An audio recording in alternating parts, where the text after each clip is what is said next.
I mean, they were active. You saw them. They were blitzing some. I think they got their hands on a couple. We made a couple mistakes on inbounds as well. That is certainly one negative of the game, and then they turn those into points. Pretty good.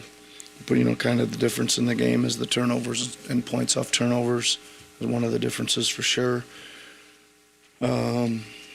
Saying that, I thought our guys did a really good job of making the right reads. I thought we passed the ball good. Assist numbers a little down, but it should be up if we would have. I thought we had maybe 4 wide open shots in a row that didn't go. We needed to keep the scoreboard moving, and we played great offense. We just didn't shot make. You did go to Barlow in the second half. I guess what caused that decision? What did you just kind of make of his? Well, there was a number of things. I thought Bono was impacting the game, especially early with the rim protection. He got in foul trouble. They went small, so there was a couple factors that would at least get out there and look at it. We felt we could switch a little bit more too with him.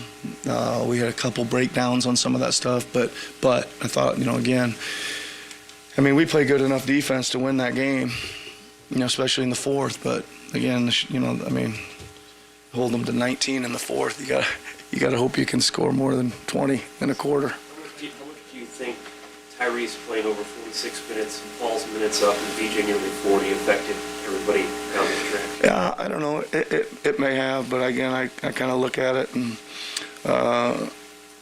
those guys are wanting to stay in there. They really were committed to fighting through the game for one thing. And I don't know. You look at Tyrese played almost the entire game, and he's a plus-minus of 0 in a 6-point loss, and so even the minute and 15 seconds he was out obviously wasn't very good. But yeah, listen, those guys, I thought not only they played lots of minutes, they played hard at both ends, and there was a lot going on and a lot of pressure on them and stuff. And I commend their effort. I just wish that a couple of those really good offenses we would have. All we needed was 1 or 2. We didn't need all 5 of them.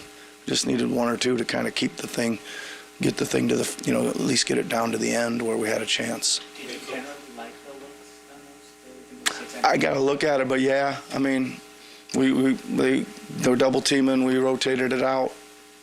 It was either a wide open corner 3 or a wide open slot 3, from my memory, right? Yeah. Hey, Coach, speaking of Barlow, and then Yep.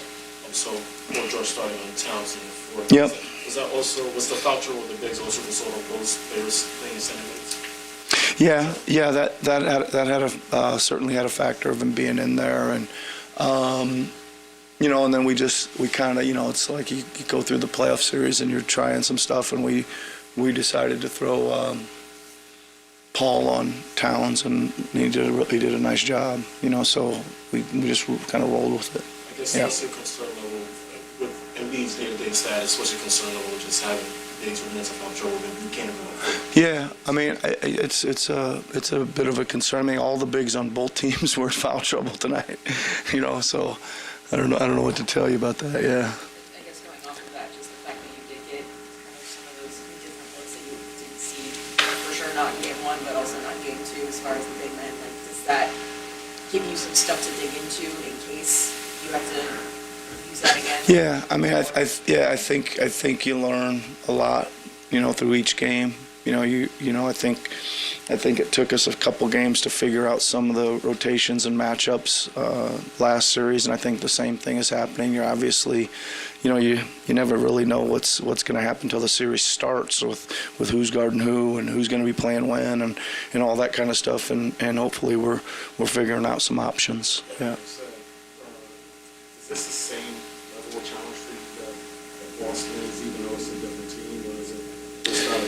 I think it's more of a challenge. It was 1-1 after 2 games, right? So it's 2-0. Like, it puts a lot on this next game for sure, but that's okay. What did you make of Tyrese's game overall tonight? I thought he was great. Yeah, I thought he was great. How would you assess the job you guys did defending Brunson tonight? Above average. Yeah, I think we did a decent job. You know, he's going to get to the line. He's going to find a way to get it to the line. He got there 8 times, but Tyrese got there 9, so it's good. I think you know, some length. I think we challenged pretty good. He certainly wasn't getting near the clearance as he was in game 1 because he was getting practice shots a lot in that game. So I think the challenges were much better. Thanks, Coach. All right, thanks everybody. Thanks, Mike.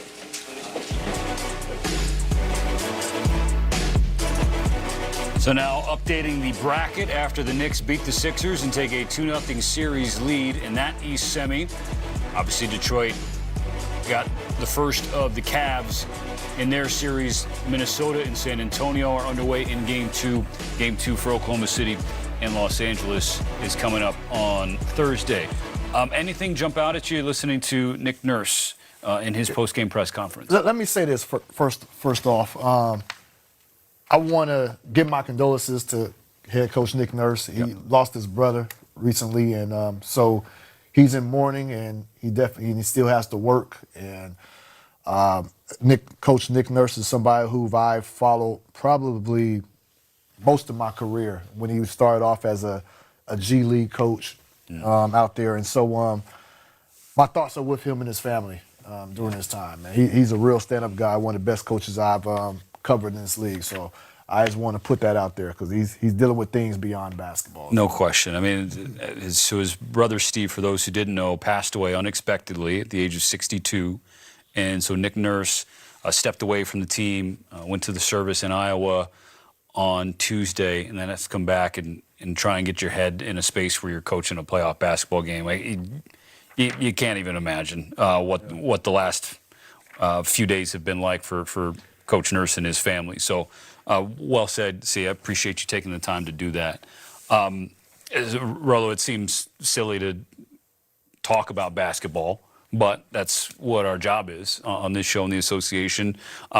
For Nick Nurse, his staff, and the Sixers, Game 3 is going to hinge on Joel Embiid's health, because it was not just one injury that kept him out of Game 2. It was ankle and hip. So we don't know where he's going to be at in a couple of days. Is there any specific adjustment, whether he's there on the Joel Embiid is on the floor or not, that you want to see from them when they're back home in Philly? Well, one of the major points, he was right. It was shot making for them, especially down the stretch. They just went cold. But you got to control things you can control out there. And I think that they're going to have to figure out ways to make sure PG and Tyrese Maxey are getting better looks. If they're not making those shots, they got to get better looks down the stretch. Because we mentioned it, with Joel out, those are the other 2 members of their big 3. They can't be scoring, what was 11 combined points or something in the fourth quarter? 12, You said 12 combined points in the fourth quarter. That's unacceptable, and they're aware of that. For sure. There were something that he did talk about, Nick Nurse did, was a couple of plays at least, where ATOs, after timeouts, where they turn the ball over. Yeah. I mean, just kind of inexplicable. And not that it didn't happen for New York and doesn't happen for every team, but in a tight postseason game, those things get magnified at the very end. See, well, precise. That's kind of the other side of the coin, right?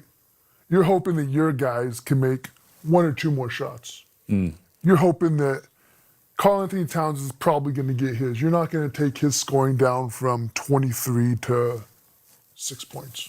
That's extremely unlikely. You're hoping he scores 17 points, so you're hoping you take 2 or 3 So it's being baskets efficient away. with your opportunities, your possessions. Precisely, right. Yeah, and they didn't do that. I mean, they didn't even get. It's not that they fumbled a shot; they didn't get the shot off because they turned the ball over. Right. Yeah. And what happens is when Embiid is not there, it exposes Tyrese Maxey. I'll explain what I mean by that. During the regular season, teams don't throw all their defensive tactics out there. Right. They wait till the playoffs. So for a guy like Tyrese Maxey, who's pretty ball dominant, he's going to have the ball in his hands a lot of times, he's going to get trapped in blitz. And that's one thing Nick Nurse talked about. So when you get trapped in blitz, you got to get the ball up. And then when you do get the ball back, you're forcing the shots because you know somebody else is going to come. So you want her to get a shot off before the double does come. And that messes up your rhythm. That messes up the team's rhythm, right? And it gets you all out of whack. And I think we saw that a lot. Again, Tyrese Maxey didn't have his most efficient game. Got 23 shots up, but you could say a lot of those shots were rushed. A lot of those shots were contested, shooting over double teams, shooting fadeaways. And that's the thing. That's what the Knicks can do because they have a ton of bodies they can throw at you, big and small. So go ahead. Oh, I last was point. just going to mention, this is a very peculiar first round series. It's a very peculiar second round series as well because we've established that Philadelphia is not your typical, 7 seed? Yeah. No, I think most of the regular season it was like, if this team's healthy, Yeah. Right. they're going to be a problem. They played a 2 seed that might not be a regular 2 seed in the first round. Yeah. And now I see they what have to you're getting at. play this New York Knicks team 3 seed. that's potentially A 1. the best Eastern Conference team Yeah. standing. You're right. So they're in a really interesting situation where they can't bide their time, really, you know? And it's going to, I'm going to have to get back on the Sixers bigs. If Embiid is not available, those bigs, and it doesn't mean points. Like Drummond has 6 points, AB off the bench had 2. That's 8 points from your center tandem right there. One thing about Embiid, what he does provide, amazing screening. He's one of the best screeners we have in this game. Yusuf Nurkic, Joel Embiid, just to name a few, where they get guys open for good looks. And that's going to be needed if you want to get Paul George and Tyrese Maxey back on a roll scoring efficiently. So if you're not able to score, which these guys, you can't expect them to go out there and put up Embiid-type numbers. You got to do other things to help your teammates out to score more on a regular basis. At least the minimum in that regard, because we all realize the greatest gift that Embiid gives that team is his gravity on the floor. The way he changes the defense out simply by being out there, simply by being at the high post, simply by being at the block. That's something I fail to think of other bigs in the league who can replicate it. You know, Joker. Yeah. Joker perhaps. He has a gravity like that. But Wemby maybe Wemby, yeah. But you can count them on one hand. And that's something that we saw in effect in the Boston series. Yeah, You know, I mean, Joe Mazzulla said the same thing. He said when the series changed, when Joel Embiid came back. So let's get back to the podium. VJ Edgecombe just sat down to meet with the media after the Sixers Game 2 loss.